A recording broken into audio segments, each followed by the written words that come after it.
Bonjour et bienvenue dans cette autre étude sur l'Apocalypse. On est toujours dans l'étude des lettres qui sont envoyées, de la lettre qui est envoyée aux 7 églises. Et aujourd'hui, on va voir la lettre à l'église de Sardes, qui est Apocalypse chapitre 3, les versets 1 à 6. Alors, parmi les 7 lettres adressées aux églises d'Asie, celle de Sardes se distingue par son ton sévère. Ici, point de persécution, ni de faux enseignements massifs, mais un constat qui est tout de même alarmant. Parce que cette Église a l'apparence de la vie, mais elle est morte. L'Église incarne ces communautés actives en surface, mais éteintes dans leur relation avec Dieu. Et c'est, encore une fois, on voit encore ce côté-là où est-ce que les Églises sont actives, mais il n'y a plus de relation avec Dieu. Et c'est pour ça que je dis c'est pas évident. On peut pas juger, c'est pas évident, c'est qu'on peut pas juger parce qu'on connaît pas le cœur. Mais Jésus, lui, connaît le cœur. Celui qui voit tout, qui juge tout, peut voir, peut concevoir, peut juger parce qu'il voit le cœur. Et c'est pour ça que, autrement dit, on a, avec les lettres aux 7 églises, une fenêtre ouverte sur ce que Jésus voit dans les églises. Mais nous, on ne peut pas voir, donc on ne peut pas juger de cela. Une église peut être active et proche de Dieu, et une église peut être active et loin de Dieu. On ne peut pas le juger, on ne peut pas le voir. Mais on peut le concevoir ici. Donc, ce que ça nous dit, c'est que il y a des églises aujourd'hui qui sont dans ce même pattern-là. Elles sont actives, mais elles sont éloignées de Dieu dans leur relation. Et c'est le but de l'Apocalypse, du livre de l'Apocalypse, de ces lettres, c'est que les dirigeants puissent voir et laisser le Saint-Esprit leur parler à travers la parole de Dieu, leur parler concernant leur état de leur Église. Et lorsqu'on arrive sur un passage comme cela, puis qu'on laisse le Saint-Esprit nous parler, on est en mesure de comprendre l'état de notre cœur. Et c'est ce que le Seigneur a fait avec moi dans cette étude-là, des 7 églises, où est-ce que j'ai vu des côtés, des angles morts que j'avais. Et le Seigneur m'a parlé. Mais bref, on continue. Donc c'est une lettre qui est capitale car elle dévoile le danger d'une foi qui survit sans vibrer d'une structure sans souffle. Donc le message n'est pas un simple blâme, c'est un appel. Un appel à revenir à l'essentiel, un appel à se souvenir, un appel à se redresser, un appel à revivre. Et c'est exactement ce que cette lettre propose. C'est exactement ce que Christ propose à l'église de Sardes à ce moment-là. Maintenant, on va regarder un premier point qui est l'identité de Christ, c'est-à-dire le maître de l'esprit et des églises. Apocalypse chapitre 3, verset 1 et la première partie du verset 1, ça dit « À l'ange de l'église qui est à Sardes, écrit, voici ce que dit celui qui a les 7 esprits de Dieu et les 7 étoiles. » Donc Jésus se présente comme celui qui possède la plénitude de l'esprit. On voit ça dans Ésaïe 11.2, ce type-là. Et qui détient aussi les étoiles, c'est-à-dire les messagers des églises. Je me souviens pas si on l'a vu dans les autres, mais les messagers sont les responsables de l'Église. Et certains affirment que ça peut être les anges qui sont au-dessus des églises, mais c'est pas les anges, parce que Christ adresse des reproches, et Christ ne peut pas adresser de reproches à des anges, parce que les anges ne pêchent pas. Donc, ils sont sans reproche. Et ceux qui pêchent, ceux qui sont reprochables, ce sont les dirigeants humains des églises. Et c'est à eux que Christ s'adresse, en les appelant les messagers. Et il y a lui seul, Jésus, comme j'ai dit tantôt, qui peut diagnostiquer l'Église, car il la sonde avec le regard de l'Esprit. Lui seul peut aussi la restaurer. Jésus peut analyser, pointer du doigt, mais il peut aussi tendre la main pour pardonner. Alors, cette introduction nous rappelle que la vie spirituelle ne vient ni des activités, ni des structures, mais de la présence du Saint-Esprit. Je pourrais rajouter même la présence vivante du Saint-Esprit. Et c'est lui, le Saint-Esprit, qui vivifie, qui révèle, et qui réveille. L'autre point, c'est le diagnostic d'une illusion de vitalité. On voit ça dans Apocalypse chapitre 3, verset 1, la deuxième partie, et le verset 2, qui dit « Je connais ta conduite. Je sais que tu passes pour être vivant, mais tu es mort. Deviens vigilant. Raffermis ceux qui restent et qui étaient sur le point de mourir, car je n'ai pas trouvé ta conduite parfaite devant mon Dieu. » Donc le constat est abrupt ici, là. Sardes a une réputation. Elle donne l'impression d'être active, peut-être même exemplaire. Mais aux yeux de Christ, elle est morte. Qu'est-ce qui est le plus important? Ce que nous faisons aux yeux des hommes pour prouver ce que nous sommes, ou ce que nous faisons aux yeux de Christ, qui lui détermine notre valeur? Eh bien, c'est ça qui est le plus important. Ce qu'on fait devant les hommes n'a aucune importance, n'a aucune valeur. Ce qui est fait devant Christ, c'est ça qui compte. Alors, il reste peut-être dans cette Église quelques traces de vie, mais elles sont en train de s'éteindre. Les œuvres ne suffisent pas. Quand elles ne sont plus portées par une foi sincère et une communion avec l'Esprit, elles perdent toute leur valeur.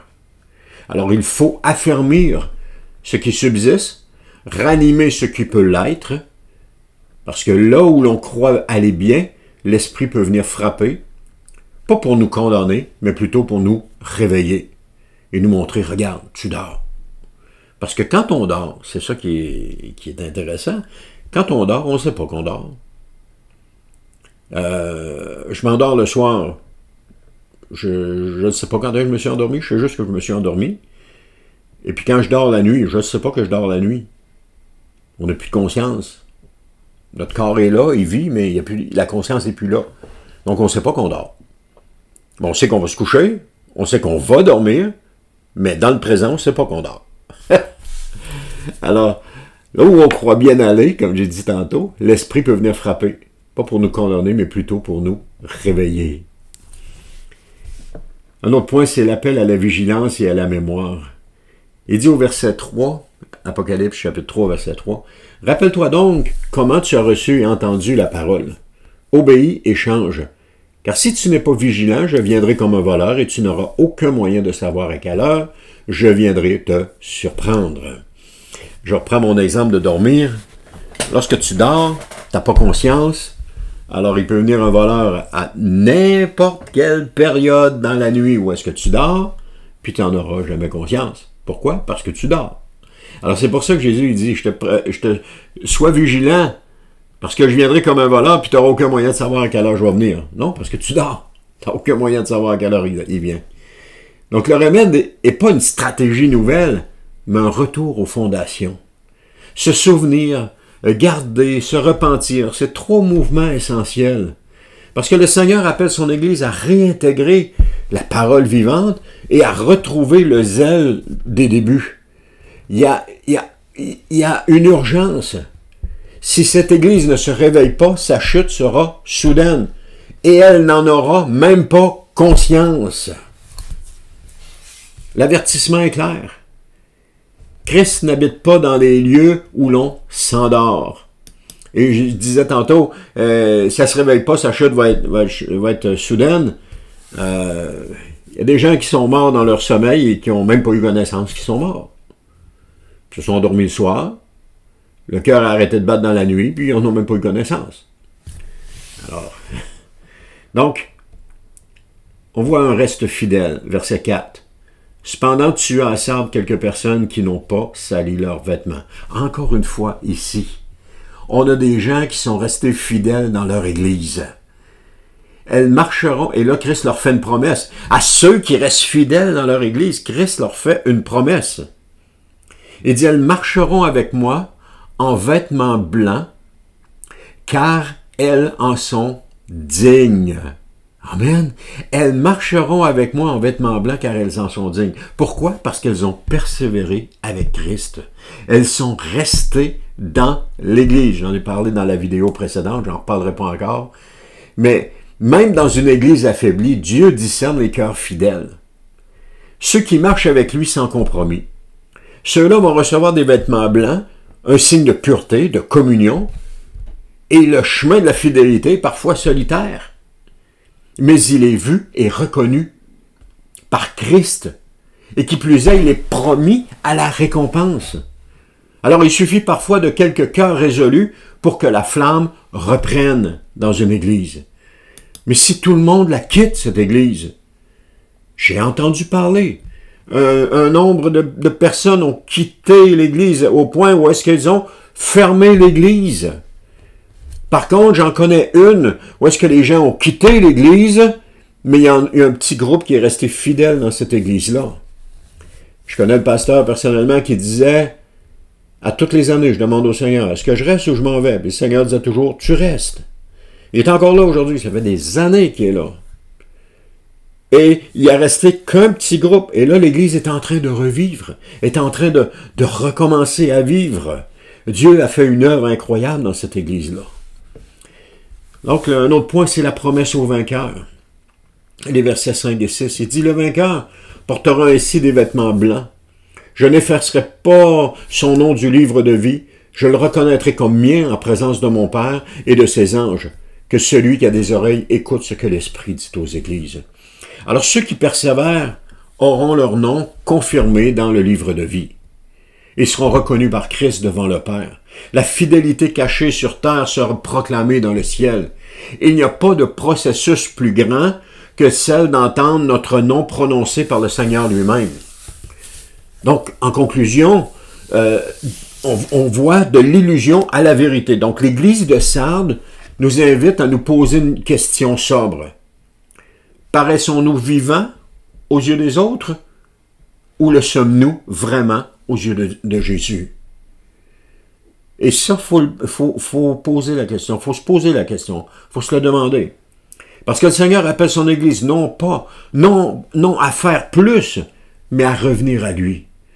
Se souvenir, garder, se repentir, éveiller. Dans le silence du cœur fidèle, une étincelle peut jaillir, et cette étincelle embrasée par l'Esprit peut réveiller tout un peuple. Amen. Alors, merci d'avoir été à l'écoute. C'était une étude un petit peu plus courte que les autres, mais gloire à Dieu, le Seigneur avait quand même quelque chose à nous dire aujourd'hui. Alors, merci d'avoir été à l'écoute et on se dit à la prochaine pour une autre vidéo sur cet enseignement de l'Apocalypse ou cette étude de l'Apocalypse.